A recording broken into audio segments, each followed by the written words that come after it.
It's okay.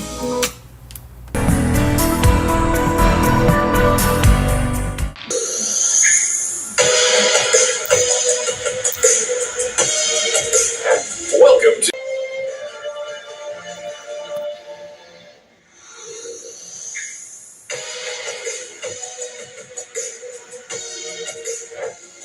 to Films and Stars. Welcome to Films and Stars على قناة MBC4 Edits. Insider's Guide to the Movies.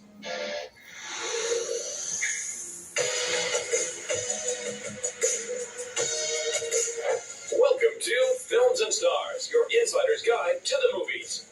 This week, we stand in awe of Michelle Monaghan's cinematic versatility. But for now, she's a successful TV star out on a girls' trip in The White Lotus Season 3. Movie Report. Our hotel is the best in the world. At the end of the week, it will be an entirely different person.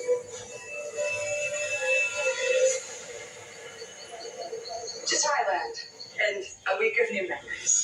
Fans of quirky, dark comedy rejoice as the third season of the popular series The White Lotus is finally upon us.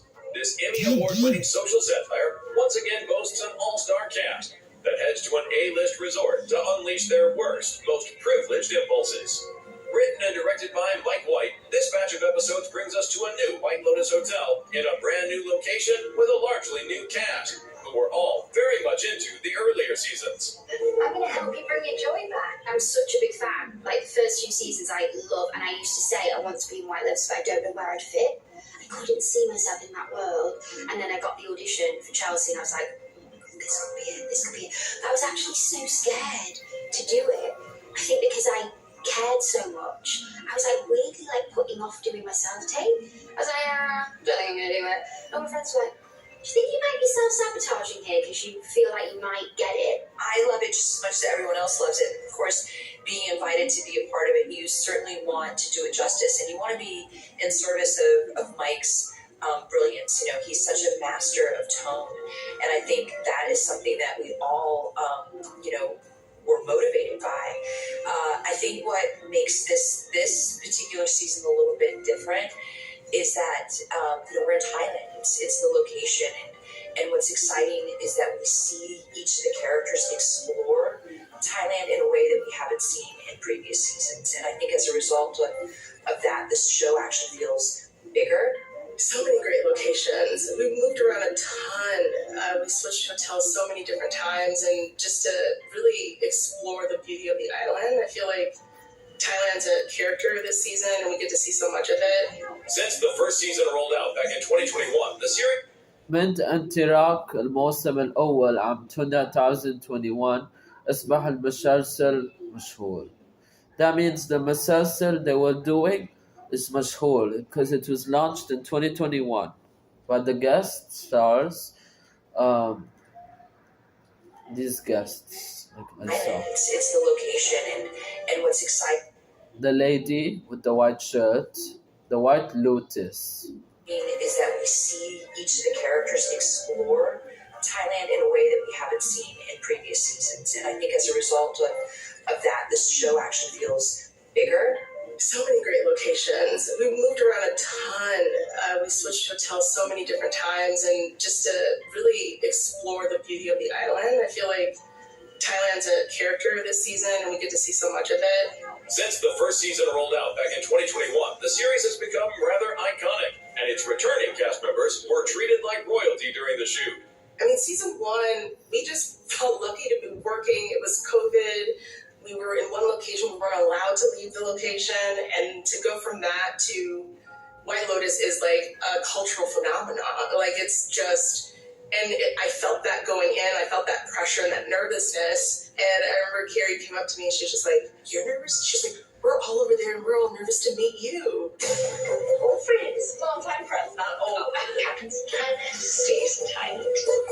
So I play Jacqueline Lemon. I play a Hollywood famous television actress, and our storyline is that I go on a girls trip with my childhood best friends, and we're looking to kind of reconnect and really just have a really, really great time. And then as the season progresses, of course, as we know, White Lotus, the facade starts to kind of melt away a little bit. We start to see some cracks in the exterior. Such a wellness centre. You should get a facial. Rick, the lady in the airport thought you were my dad. God. Chelsea's so oblivious to what the White Lotus Resort is. Just aware. She's like, why the hell are we here? So actually going into that headspace helped me forget that I was in the show. Like, I kind of didn't have the stakes of the show so much because Chelsea just The brand new third season of The White Lotus is available for streaming now. I almost died today. But we got the room comped, didn't we, babe? So that was cool. Yeah, you did a great job. Good.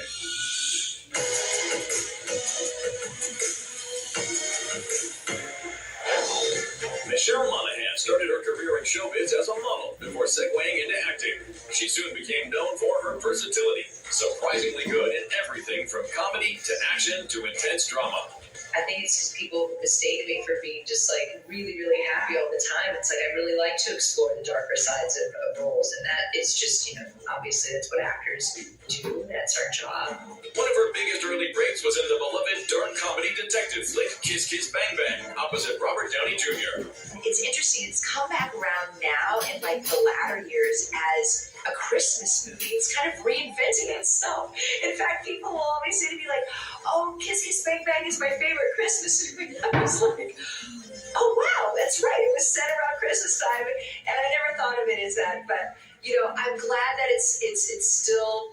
It's found its audience. It's a bit of a cult favorite, and it means so much to me because I'm so proud of that role and everybody in it. Right from the start of her career, Monaghan was working with big-name actors like Downey, Val Kilmer, Casey Affleck, and Jake Gyllenhaal. At first, she was a little starstruck. I'm nervous to meet everybody that I could potentially work with, and then you realize that they're just like you, and they're just doing their job, and everybody's just so nice and welcoming at the end of the day that it makes it much easier. Michelle has appeared in several rom-coms, such as Maid of Honor and The Heartbreak Kid, and knows that being funny is harder than it looks. Definitely think comedy is more challenging for me than drama. It's all about the timing in comedy, so yeah, it's definitely a challenge, especially after you do something 10 or 15 or 20 times, and then it's sort of not that funny anymore. It's sort of, you've told the joke how many times, and it's not good. So it's always nice to then be able to use improv and things like that. Among the big blockbusters on her resume is the Mission Impossible series, where she played the wife of Tom Cruise's character. She joined the team in the third installment, in which she gets kidnapped by a villainous Philip Seymour Hoffman. That was just such an extraordinary experience from beginning to end.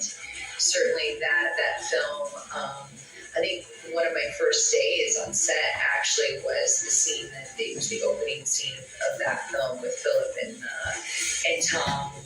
As intense as it looked like, of course. Philip's such a tremendous actor and, just such a talent we were so fortunate to be graced with.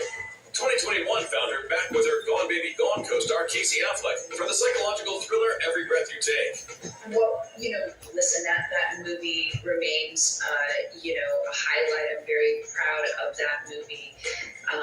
And so this was a really great opportunity to kind of creatively reunite with Casey. And once we got in that creative space again, I was reminded of, really what a tremendous actor he is. Michelle Monaghan is clearly one of the most versatile stars in the business. Well, I think it's predominantly like that I get to learn so much about myself, and it's really challenging for me, and I feel really, I'm always in awe of it, and sort of the fears that it kind of brings up in me, and I really just like going for it at the end of the day, and sort of kind of tackling those fears, I guess, and it's really fulfilling.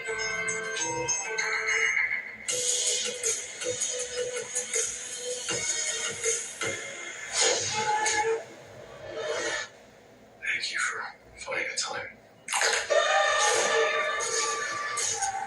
I will admit, it's not entirely unpleasant seeing you again. For fans, though, that might be an understatement, because after almost 7 years, the vigilante protector of Hell's Kitchen is back. Naturally, there was no other place to celebrate the premiere than in Daredevil City, New York. Yeah, I mean, I was born and raised here, so New York has a special place for me for work, for personal reasons. But there's, we always talk about New York being a character in a show, and I think we have to be here for the premiere. We have to be in this crazy building. Oh my God. It's beautiful and it's fun. It feels celebratory, which not all premieres feel. Sometimes it feels like a chore or a job. This really feels like a party. I'm here. Search the city. I can see you're not entirely convinced. Can you blame me? Born Again continues on from the 3 seasons of Daredevil on Netflix, now at a new home on Disney+. It's so great. We're so happy about the show being back, and we had such a great time shooting the first season. It was hard. It was difficult, but we pulled it off somehow, in some way. It seems like, and it's just very exciting. Yeah, I'm still pinching myself. I never believed this moment would happen. So, after all these years, I think it's been 6 years since we last had an episode released, and it's just surreal. It's a dream. I can't shake the feeling that you're gaming the system. Why did you stop being a vigilante? The lines crossed. First Kevin asked us to do, I think he asked you to do Spider-Man first. Welcome to